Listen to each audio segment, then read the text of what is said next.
Alright, yo, we back. Let's go ahead and grab your snacks, whatever, because we got to jump into it. Um,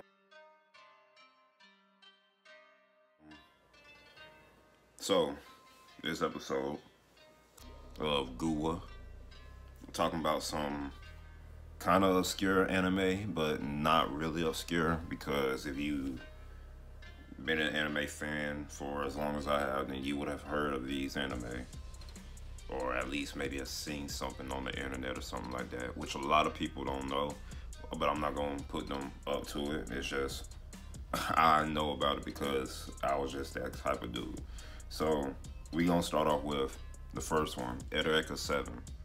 Eureka 7.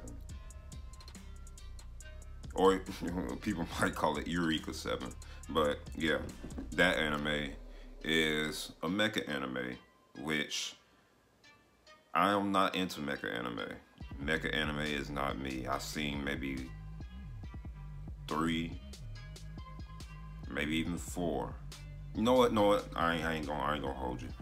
I don't watch mecha anime like that because a lot of them don't appeal to me. But this one did. One, because it was on Toonami and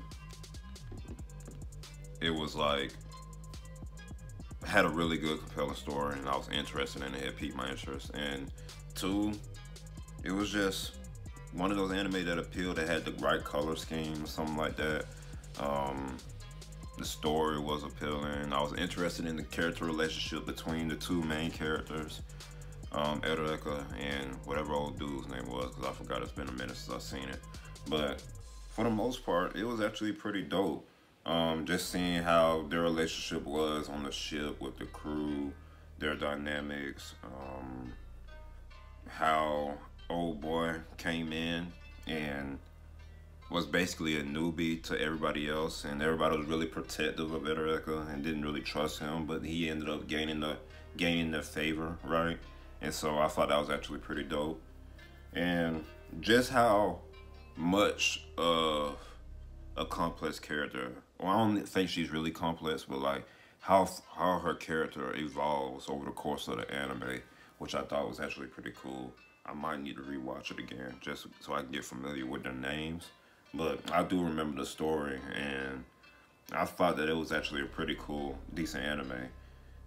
But for the most part, it's like, dude, this is actually, I like this. I think if you're into mecha anime or into a really good story, well, not, it's really good, but it's not like, oh my god, the best, like, I can't believe this happened, or, you know, stuff like that. From what I'm remembering, I think it was pretty good because when I saw it, it was roughly around 2016, 2017, that era, or maybe even earlier than that. But I know I was watching Toonami when I saw it, and that's why I remember it. But yeah, it was actually a pretty good anime, and I'm gonna definitely rewatch it when I have some time. But there's a lot on the plate, so I gotta, you know, pick and choose when. But moving along, the next one we got is Black Lagoon. Now, Black Lagoon, to me personally, is one of those gems in the rough that not a lot of people know about, and I think a lot of people need to know about it. I did a little mini review on TikTok about it, and it went through the algorithm. Some people might agree with me, but I went ahead and posted it on IG. But Black Lagoon is that anime for adults who are looking for the type of adult entertainment that I think that it specifically strives for. Its audience is specifically for people 18 and up, maybe even 20. But it's specifically for adults. And why is because the characters of Revy and Rock, and just the whole philosophy of how it is to live in the environment that they live in and move and maneuver and, you know, just stuff like that.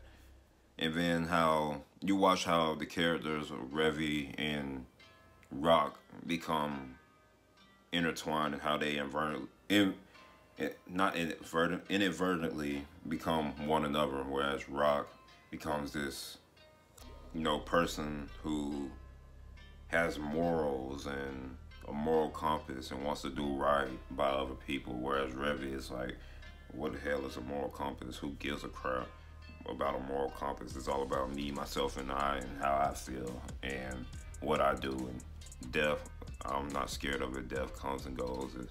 It's the thrill of the hunt or whatever, and stuff like that, right? And how they both become intertwined, where we see Rock start to become like Revy, as he sees how messed up Roanapur is, and how his way of thinking has just made him a hypocrite because he was ended up doing some of the things that he never thought that he would do. And Revy starting to think more about morals and not wanting to see Rock get corrupted, like how she was corrupted and stuff that she didn't want to talk about, right? So I just love that dynamic between those two. And also there are some crazy characters. Dutch. Dutch was probably my favorite character just because he doesn't care, bro. All he cares about is that money and keeping his neck safe. And whatever else happens, that's on them. Unless they paying him, unless y'all paying me, bro, I don't want nothing to do with it. But if y'all paying me and the money good, I'm gonna mess with you. That's what he said, man. And I mess with it because he keeps a strict code. He's seen the hypocrisies of the outside world and morals and whatnot. And that's why I mess with black. Matter of fact, give me 1 second. Where's it at? Right here, bro. Right here. I had to get the season pack. I had to get it on DVD. If it isn't blinding. You see it? Right here. First off, the character design. Revy might be one of my favorite female characters of any anime that I've seen so far, just because of the character design alone. No, I know what y'all are thinking, but that's not what I mean. Well, partially, but we'll move right along. But anyways, Black Lagoon is one of those animes that I cannot stress as a good anime. And y'all need to watch it, bro, because I think that it's a dope anime with an awesome story to tell, and with some great action scenes. And surprisingly enough, I'm gonna recommend it. Watch it in dub. The dub is really good. They do it a whole lot of justice. I tried to watch it in sub, and I just couldn't get around Dutch's voice. I'm sorry, bro, but Dutch's voice just doesn't sound good in sub. It sounds better in the dub. So yes, watch Black Lagoon for me, please. Personally, I thank you. And moving right along,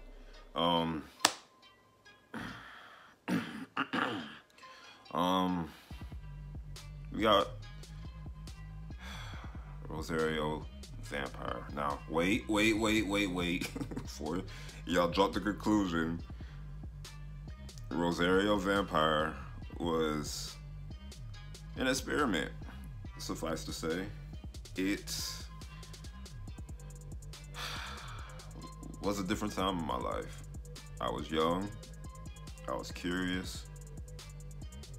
I had just got off of Bleach, and my homeboy in the 5th grade introduced me to Bleach, and I was like, oh, there's more than just Naruto out there. I'm actually stoked. I want to watch more. I want to see more. And lucky or unluckily for me, I hopped on YouTube and found a little anime called Rosario Vampire. And you want to talk about fan service in this movie or in this show? Yes, it's fan service to the T. There's a lot with this anime that I'm kind of regretting talking about it now, but for the most part, it is a classic 3-way triangle, anime love triangle trope between the main character, whose name I forget, and a vampire lady, who's one of the main protagonists of the show and the main love interest, a succubus, a witch. I think that's it. And they introduced some other character who I don't know, I can't remember, but yeah. This is basically one of those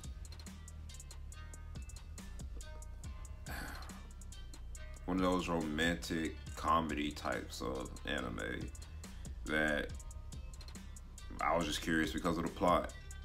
And you know what I mean when I say plot. So yeah, that's if you like romantic comedies and anime and you like them mixed together with a little bit of action and plot, yeah, watch that. I mean, if that's your gig, if that's your deal. I'm just saying that I watched it when I was younger, and looking back on my younger self, I was doing too much, bro. I was doing too much. So yeah, watch it at your own risk. Make sure you're in a private setting. Don't watch this in public. There are some scenes that will have people looking at you sideways and side-eyed. But yeah, that's pretty much it. That's it for this episode. Please don't judge me in the comments. Yeah, like the video. Follow me if you want to. If not, then that's cool. Follow me on IG at Stardust_Dex. Follow me on TikTok at StardustDeck. Yeah, I'll talk to y'all later. I feel shame. Peace.